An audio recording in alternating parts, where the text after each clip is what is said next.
नमस्कार, जय हिंद, वंदे मातरम। दोस्तों, इस सीरीज में आज हम बात करने वाले 191 क्वेश्चन की।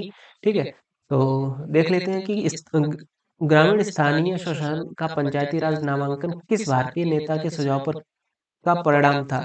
तो बेसिकली कह सकते हैं कि जो पंचायती राज का जो भी है सपना, वो सबसे पहले महात्मा गांधी जी ने देखा था और उन्होंने ही जबरदस्ती इसको करवाया था। और उन्होंने ही बोला था कि जो असली गांव है वो तो, सॉरी, असली भारत है वो गांव में निवास करता है और गांव का विकास करने से ही भारत का विकास होगा। ठीक है, वह राज्य जिसमें पंचायती राज व्यवस्था सर्वप्रथम लागू हुआ था। तो बात करते हैं कि राजस्थान, तो राजस्थान के बारे में मैंने आपको बताया था कि राजस्थान में 2 अक्टूबर 1959 को ही पंचायती राज व्यवस्था लागू हो गई थी। वहीं अगर बात करें आंध्र प्रदेश की, तो आंध्र प्रदेश में लगभग 8 अक्टूबर यानी 15 अक्टूबर को ये सारा लागू हुआ था। ठीक है, तो आंध्र प्रदेश हो जाए, सॉरी, राजस्थान हो जाएगा पहला और आंध्र प्रदेश दूसरा। अशोक मेहता समिति ने निम्नलिखित सिफारिश की थी। तो अशोक मेहता दो नाम है, तो द्विस्तरीय द्विस्तरीय द्विस्तरीय द्विस्तरीय सरकार। ठीक है, डी ऑप्शन।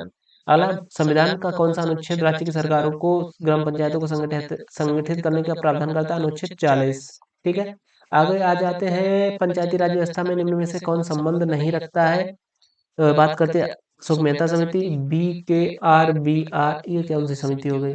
BKR समिति, BKR BR, ये समिति कौन सी है? देखो, बलवंत राय मेहता है, अशोक मेहता, ये तो दो हो ही गई। संतानम समिति भी थी, लेकिन ये सी ऑप्शन तो मैंने कोई सुना ही नहीं अभी तक, मैंने ना पढ़ा भी नहीं है, तो ये तो हालांकि। ठीक है, जब समिति, ये कोई समिति नहीं थी। इस राष्ट्रीय आय समिति के सदस्य विकास अध्यक्ष भी रहे हैं। अच्छा, ये कोई समिति के बारे जो समिति है, BKR B राव, एक भारतीय अर्थशास्त्री थे। ये राष्ट्रीय आय समिति के सदस्य तथा, ये ध्यान रखें, ये राष्ट्रीय आय समिति के सदस्य तथा राष्ट्रीय विकास पर संयुक्त राष्ट्र आयोग में अध्यक्ष भी रहे थे भारत की तरफ से। ठीक है, ध्यान रखेंगे। हालांकि लेकिन बात करें अगर पंचायती राज से संबंधित, तो ये पंचायती राज से संबंधित नहीं है। अगला क्वेश्चन आ जाता है कि पंचायती राज के कालक्रमानुसार व्यवस्थित कीजिए। GV के राव, LM सिंघवी, BR मेहता, अशोक मेहता, सबसे पहले बलवंत राय मेहता, फिर अशोक मेहता, उसके बाद में GV के राव, उसके बाद में LM सिंघवी। ठीक है, ध्यान रखेंगे। अगला क्वेश्चन, बलवंत राय मेहता ने बलवंत राय मेहता त्रिस्तरीय दी थी, यानी कि एक में आपका हो जाएगा दो। अशोक मेहता ने द्विस्तरीय दी थी। LM सिंघवी प्रतिनिधित्व के तरीके में सुधार तथा GVR राव स्थानीय सुशासन पद्धति। इसने तो कंफ्यूज कर दिया मुझे। क्वेश्चन क्या बोला, निम्न सुमेलित की कौन सा सही उत्तर का चयन कीजिए। ठीक है, उत्तर देख लेते एक बार। दो में एक, एक में दो, तो यहाँ से आप रिलेट कर पाएंगे। हालांकि दो से ये फिक्स हो गया, बाकी बात कर लेते हैं। LM सिंघवी स्थानीय शासन पद्धति तथा GV के आर समिति, ये प्रतिनिधित्व में तरीके में सुधार के लिए ये हुई थी। ठीक, अगला क्वेश्चन आ जाता है, ये तो हो ही गया। आगे चलते हैं, संविधान के 73वें संविधान संशोधन द्वारा पंचायतों को निर्दिष्ट किए जाने वाले कार्य निम्न में वर्णित हैं। तो पंचायतों को निर्दिष्ट किए जाने में कार्य 11वीं अनुसूची में वर्णित है। ठीक है, वहीं अगर नगर पंचायतों के बारे में बात की जाए तो वो उसमें वर्णित है, किसमें? 74वें संविधान संशोधन के तहत 12वीं अनुसूची में। ठीक है, आगे चलते हैं कि पंचायती राज संस्थाओं को संवैधानिक संवैधानिक मान्यता प्रदान करने की अनुशंसा करने वाली समिति कौन सी थी? वो आपकी LM सिंघवी समिति हो जाएगी। निम्न में से किसका निर्माण पंचायती राज व्यवस्था के तहत हुआ? तो पंचायती राज व्यवस्था के तहत जो जिसका निर्माण हुआ था वो हुआ था ग्राम पंचायत का। ठीक है, और बाकी अगर जाति पंचायत, जन पंचायत, खाप पंचायत, ये तो पुरानी चली आ रही थी। ठीक है, निम्न में से कौन तृणमूल लोकतंत्र से संबंधित है? तृणमूल लोकतंत्र से कौन सा संबंधित? तो तृणमूल लोकतंत्र से संबंधित अगर बात करें तो ये हो जाएगा आपका पंचायती राज पद्धति। ठीक है, ऑप्शन बी। आगे बात करते हैं, इनमें से कौन सा विषय पंचायती राज संस्थाओं की शक्तियों के अंतर्गत नहीं आता है? भूमि सुधारों का क्रियान्वयन। ध्यान रखेंगे। ठीक है, निर्धनता निवारण कार्यक्रम, सार्वजनिक संपत्तियों की देखरेख, न्यायिक पुनर्वीक्षण। तो आपका ऑप्शन डी रह जाएगा, क्योंकि ये न्यायिक पुनर्वीक्षण ये तो न्यायालय का काम ही है, तो पंचायती राज संस्थाओं का काम है नहीं। किस समिति ने सुझाव दिया था कि राज्य स्तर से नीचे लोक निरीक्षण में विकेंद्रीकरण के लिए जिला ही प्रथम बिंदु होना चाहिए? ये काफी इंपॉर्टेंट हो जाता है, और ये किया था अशोक मेहता जी ने। ठीक है, और इन्होंने 132 सिफारिशें दी थी। ठीक, आगे चलते उत्तर प्रदेश में पंचायती राज विधि संशोधन विधेयक कब पारित हुआ? तो बेसिकली मैंने आपको बताया था कि उत्तर प्रदेश के बारे में अगर बात की जाए तो उत्तर प्रदेश में पंचायती राज का जो ये अधिनियम था या विधेयक था, वो बेसिकली 22 अप्रैल 1994 को लागू हुआ था, तथा 73वें संविधान संशोधन अधिनियम 24 अप्रैल 1993 जो कि देश भर में लागू। मैंने आपको बताया, हालांकि 22 अप्रैल नहीं, यहाँ पे ये 23 अप्रैल होना चाहिए था। ठीक है। हालांकि इसमें अगर 23 अप्रैल ऑप्शन में नहीं है तो आप 22 अप्रैल लगा सकते हैं। 22 अप्रैल 1994 मैंने आपको बताया था, अभी पीछे अभी अभी बताया था पीछे कि कह सकते हैं कि पूरे देश में ही जो लागू हुआ था वो हुआ था 24 अप्रैल 1993 को। और इसने आदेश दिया था कि 1 साल के अंदर मतलब कि पूरे देश के सभी राज्य अपने अपने यहाँ पे पंचायती राज व्यवस्था की स्थापना करेंगे या पंचायतों की स्थापना करेंगे। ठीक है।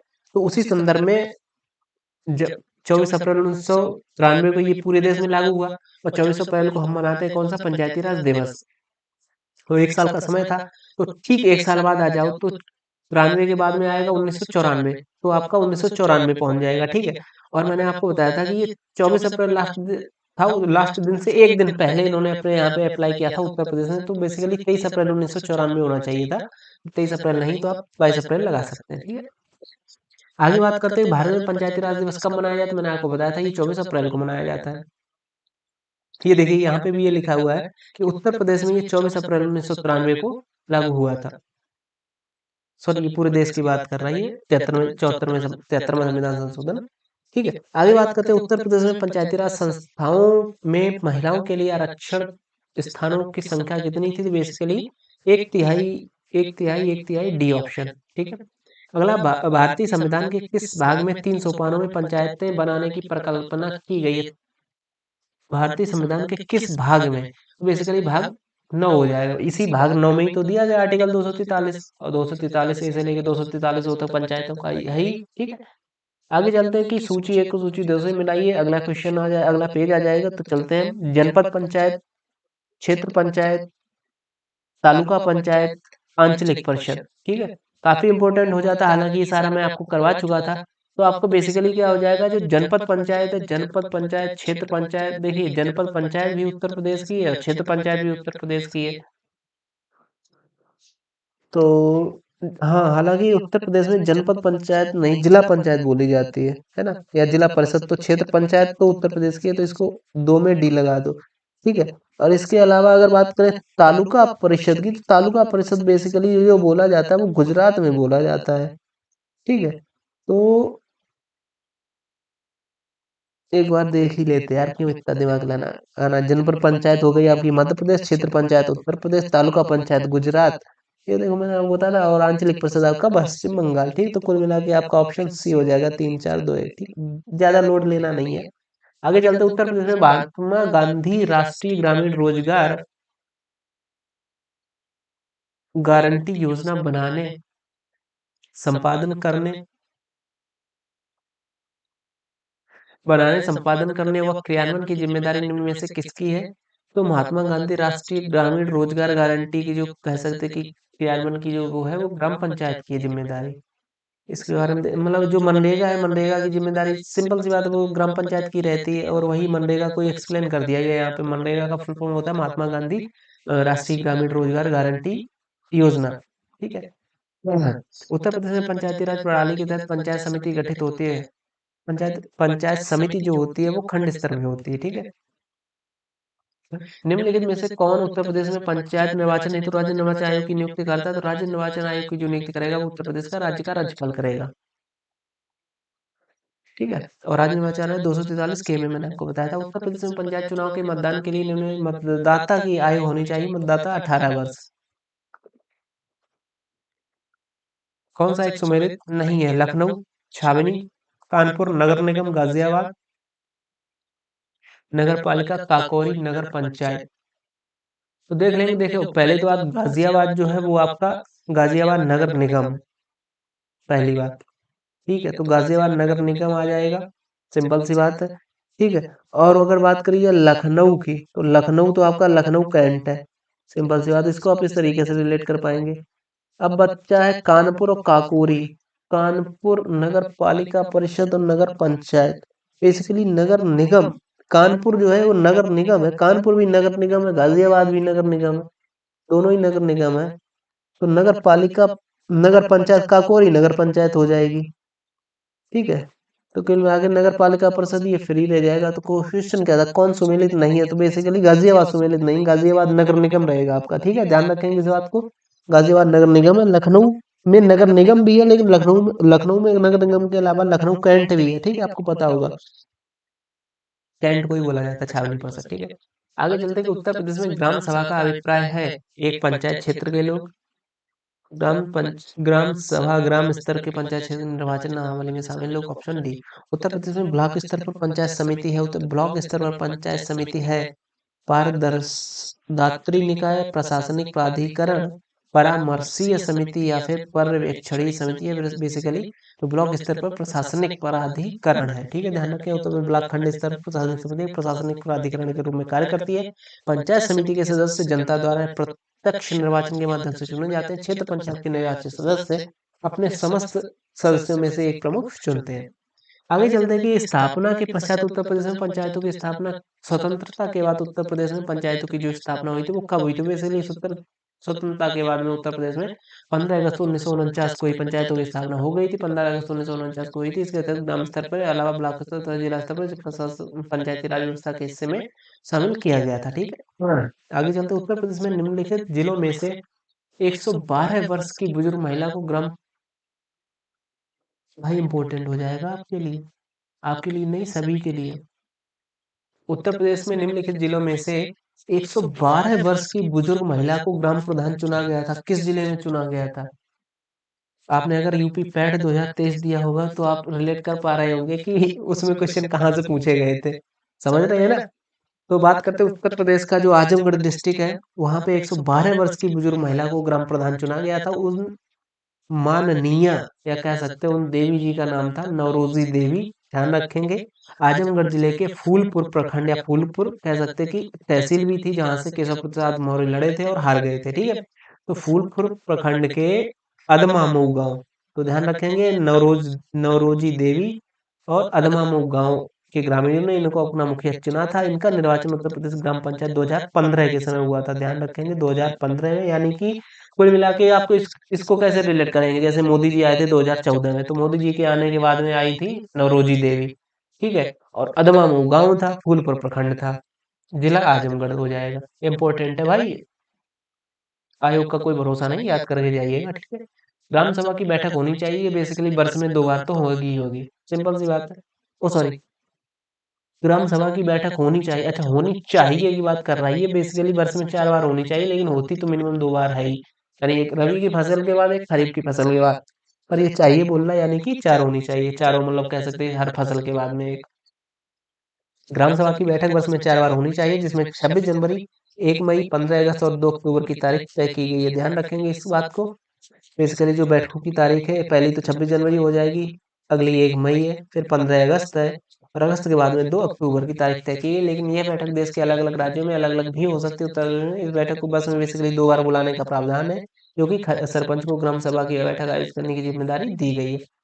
ठीक है, आगे चलते हैं। अगला क्वेश्चन आ जाता है भारत के संविधान की 11वीं अनुसूची में कितने विषय सम्मिलित? तो बेसिकली 11वीं अनुसूची में 29 विषय सम्मिलित है। ठीक है, संविधान के 73वें 74वें संविधान संशोधन के तहत कितने सृजन, किसमें के सृजन के लिए उत्तरदायी है? 73वां और 74वां बेसिकली राज्य निर्वाचन आयोग के लिए उत्तरदायी है और राज्य वित्त आयोग के लिए उत्तरदायी है। तो बेसिकली 1 और 3 तो हो ही गया, तो 1 और 3 किसमें? इसमें नहीं है, इसमें नहीं है। ठीक है, 1 और 3 इसमें है, तो यही लगा दो आप। अब ऑप्शन 2 क्या है? जिला नियोजन समिति, जिला नियोजन समिति देख लेते हैं एक बार। तो 73वें संविधान संशोधन के तहत राज्य वित्त आयोग का अनुच्छेद 243 आई और राज्य वित्त आयोग के 243 के का प्रावधान है, और 74वें के अधीन 243 बाई तथा अनुच्छेद 243 जेड ए का प्रावधान है, तथा जिला नियोजन समिति का प्रावधान 243 डी। अच्छा, 243 डी के तहत जिला नियोजन समिति का प्रावधान है, लेकिन 243 डी ये 74वें संविधान संशोधन में कहाँ से घुस जाएगा? देख लेना भाई एक बार जाने से पहले एग्जाम में। ठीक है, आगे चलते हैं कि ग्राम पंचायत की बैठक के लिए कुल कितने सदस्यों की उपस्थिति अनिवार्य है? तो बेसिकली ग्राम पंचायत की जो कह सकते हैं कि गणपूर्ति के लिए जो सदस्य चाहिए, मैंने पिछले भी वीडियो में आपको बताया था 1/5 चाहिए था। और वहीं अगर बात की जाए कि जो बैठक बुलाने के लिए मिनिमम 1/3 होने चाहिए था। ठीक है, मतलब कोई अगर पास करवाना था, कोई मतलब साधारण बहुमत से ये पास होता है, तो 1/3 के लिए पासिंग के बाद वो चाहिए क्राइटेरिया। उत्तर प्रदेश क्षेत्र समिति एवं जिला परिषद अधिनियम कब पारित किया गया था? यानी उत्तर प्रदेश क्षेत्र समिति तथा जिला परिषद। ठीक है, ये बेसिकली आपका किया गया था 1961 में।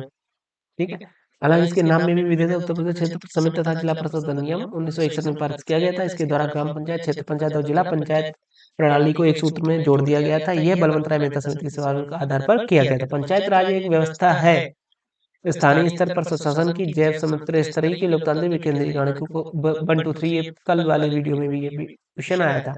किस वर्ष पंचायत अदालतों का नाम बदलकर न्याय पंचायत कर दिया? बेसिकली 1955 में हुआ था। ठीक है, तो 1955 में पंचायतों के दूसरे चुनाव के बाद में, ध्यान रखेंगे थोड़ा फैक्चुअल क्वेश्चन है, पॉइंट यहाँ पे बनना है कि पंचायतों के दूसरे चुनाव के बाद में पंचायत अदालतों का नाम बदल के न्याय पंचायत कर दिया गया था। और स्वतंत्रता के बाद में संयुक्त राज्य पंचायती राज अधिनियम या कह सकते हैं पंचायतों के लिए उत्तर प्रदेश पंचायती राज अधिनियम 1947 पास किया गया था।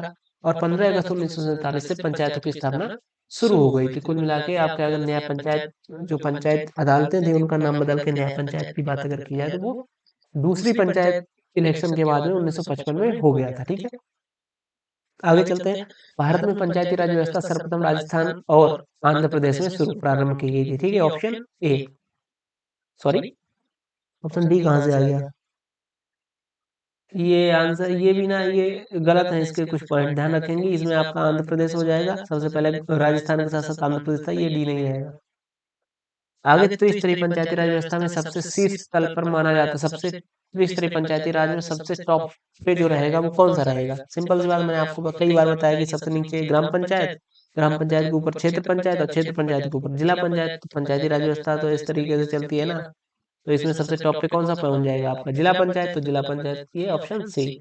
ठीक है, और इसका अध्यक्ष तथा उपाध्यक्ष चुनाव जिला पंचायत सदस्यों द्वारा किया जाता है। ठीक है, जिला पंचायत के सदस्यों का कार्यकाल, तो इसका भी कार्यकाल भाई 5 वर्ष का ही रहेगा। जब सबका पंचायतों का कार्यकाल ही 5 वर्ष रहता है तो वो क्या फायदा जिला पंचायत, क्या फायदा ग्राम पंचायत? तो 5 वर्ष से रहेगा। ठीक है, आगे जिला पंचायत के सदस्यों द्वारा कितनी समितियां बनाई जाती हैं? बेसिकली इसकी जो समितियां जिला पंचायत की तो नहीं, लेकिन ग्राम पंचायत द्वारा 6 समितियां बनाई जाती थी।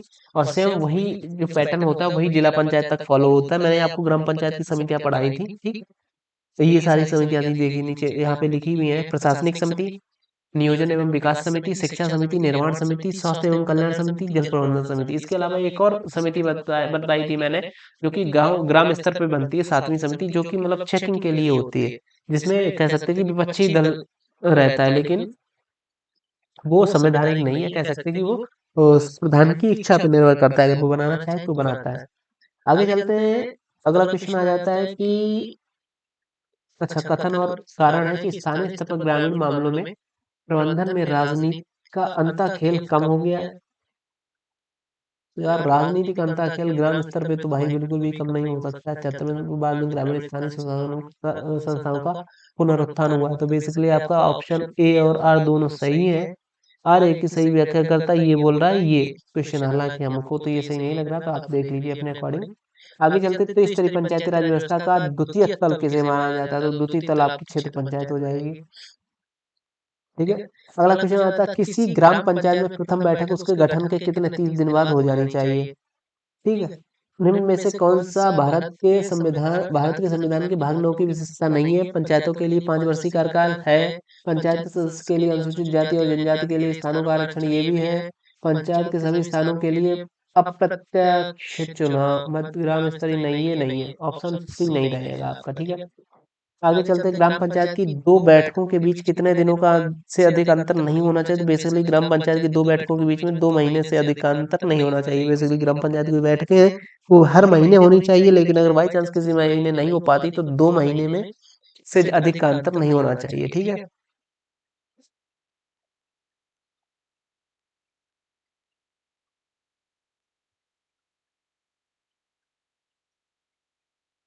आगे चलते कि किसी ग्राम प्रधान को हटवाने के लिए कितने दिन पूर्व सूचना के साथ विशेष बैठक बुलाई जाती है? बेसिकली ये हो जाएगा आपका 15 दिन हो जाएगा। ठीक है, ध्यान रखेंगे इस बात को। एक बार देख लेते, कंफर्म कर लेते हैं। हाँ, और 15 दिन है, मैंने आपको बताया था। आगे चलते हैं, अगला क्वेश्चन ये तो हो ही गया। अगला आगे चलते हैं कि 73वें संविधान संशोधन की आधारभूत विशेषता क्या है? ग्राम मध्यवर्ती तथा जिला पंचायतों की त्रिस्तरीय प्रबंध। ठीक है, अनुसूचित जाति जनजाति महिलाओं के लिए सभी स्तरों के स्थानों का आरक्षण, ये भी सही है। राज्य निर्वाचन आयोग के नेतृत्व में पंचायतों के लिए निर्वाचन, ये भी सही है। राज्य संविधान की 11वीं अनुसूची की पुनः स्थापना, ये भी सही है। तो आपका ऑप्शन सी हो जाएगा। आगे चलते हैं कि पंचायतों एवं नगर पालिकाओं के संबंध में भारतीय संविधान का के किस वर्ष भारतीय संविधान में किस वर्ष प्रावधान किया गया है? पंचायतों और नगर पालिकाओं के संबंध में भारतीय संविधान में किस वर्ष प्रावधान किया गया था? तो बेसिकली अगर प्रावधान के बारे में बात की जाए तो कह सकते हैं कि 1992 में ही हुआ था ना, 73वां और 74वां संविधान संशोधन, जो कि 93 में कह सकते हैं कि पूरी तरीके से केंद्र सरकार द्वारा लागू हुआ, और उत्तर प्रदेश ने 94 में अपनाया था। लेकिन उस अधिनियम का जो नाम था वो तो वही रहेगा, 1992 में ही आया था। ठीक है, आगे चलते भारतीय संविधान का 73वां संविधान संशोधन, मतलब कॉन्स्टिट्यूशन अमेंडमेंट एक्ट, किससे संबंधित है? तो 73वां रहेगा आपका पंचायती राज व्यवस्था से। आगे चलते हैं कि पंचायती राज को अंतर्गत स्वशासन की इकाई को के रूप में संगठित किया गया भारतीय संविधान के मूल अधिकारों से, भारतीय संविधान की प्रस्तावना से, नीति निर्देशक तत्वों से। सॉरी, आगे चलते हैं कि संविधान के 73वें संविधान संशोधन द्वारा पंचायतों को निर्दिष्ट किए जाने वाले कार्य निम्न में से वर्णित है। 11वीं अनुसूची में तो वर्णित ही है। आगे चलते भारतीय संविधान की 11वीं अनुसूची में पंचायतों कुल कितने विषय निर्धारित किए गए? तो 29 विषय निर्धारित किए गए। भारतीय संघात्मक व्यवस्था के तृतीय तल कब जोड़ा गया? भारतीय संघ व्यवस्था में तृतीय तल कब जोड़ा गया? देख लेते हैं हालांकि इसका ऑप्शन तो आपका 1993 में हो जाएगा, पर एक बार देख लेते हैं कि भारतीय संविधान व्यवस्था में तृतीय तल वर्ष 1992 93 के तहत जोड़ा गया। इसमें ग्रामीण स्वरूप, जिसके परिणाम स्वरूप 73वें संविधान संशोधन अधिनियम 1992 के अनुसार नई व्यवस्था अपनाने के लिए अधिकांश राज्यों ने 1993 और 94 में पंचायती राज अधिनियम पारित किया था। ठीक, कुल मिला के 1993 आपका आंसर हो जाएगा। बात करते हैं पंचायती राज संस्थाओं को के 29 कार्यों की सूची किस अनुच्छेद के तहत दी गई है? तो 29 कार्यों की जो सूची रहेगी आपकी, वो रह जाएगी आपके अनुच्छेद 243 ई है नहीं, आपका ऑप्शन ये जी रह जाएगा। ग्रुप ग्रुप में वो आया था, मैंने आपको बताया था, तो 243 जी हो जाएगा। लेकिन ये यहाँ पे 343 नहीं, ये 243 है। ठीक है, ध्यान रखेंगे, ऑप्शन डी। तो यहाँ तक हो गए हमारे लगभग 250 क्वेश्चन। तो ये 50 क्वेश्चन की आज ही ये कंप्लीट होगी श्रृंखला। ठीक है, तो जुड़े रहिए हमारे साथ में, मिलते हैं आपसे नए वीडियो में। ओके, अभी तक अगर आपने हमारे चैनल को सब्सक्राइब नहीं किया तो चैनल सब्सक्राइब कर लें, दोस्तों के साथ में शेयर करें और बेल आइकन आइकन दबाते हुए जाएं। ठीक है, बाकी मिलते हैं नए वीडियो में। बाय बाय, जय श्री राम।